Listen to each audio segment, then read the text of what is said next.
वज़ीर आला पंजाब मरियम नवाज ने कहा है कि तशद्दुद और दहशतगर्दी का रास्ता इख्तियार करने वालों से कोई रियायत नहीं होना चाहिए। वज़ीर आला पंजाब ने तहरीक इंसाफ के एहतजाज के दौरान इस्लामाबाद में कांस्टेबल की शहादत पर गहरे दुख का इजहार किया और वाक़े की शदीद मज़म्मत की। मरियम नवाज ने शहीद कांस्टेबल हमीद शाह के अहल खाना से हमदर्दी और ताज़ियत का इजहार भी किया। मरियम नवाज ने अपने बयान में कहा कि एहतजाज की आड़ में तशद्दुद और दहशतगर्दी की इजाज़त नहीं, मुंह तोड़ जवाब मिलेगा। तहरीक इंतशार मुसल्लह जत्थे की शक्ल इख्तियार कर चुकी है।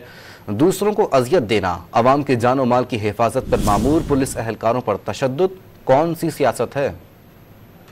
वज़ीर आला पंजाब मरियम नवाज ने कहा है कि तशद्दुद और दहशतगर्दी का रास्ता इख्तियार करने वालों से कोई रियायत नहीं होना चाहिए। वज़ीर आला पंजाब ने तहरीक इंसाफ के एहतजाज के दौरान इस्लामाबाद में कांस्टेबल की शहादत पर गहरे दुख का इजहार किया और वाक़े की शदीद मज़म्मत की।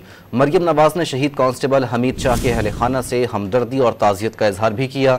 मरियम नवाज ने अपने बयान में कहा कि एहतजाज की आड़ में तशद्दुद और दहशतगर्दी की इजाज़त नहीं, मुंह तोड़ जवाब मिलेगा। तहरीक इंतशार मुसल्लह जत्थे की शक्ल इख्तियार कर चुकी है।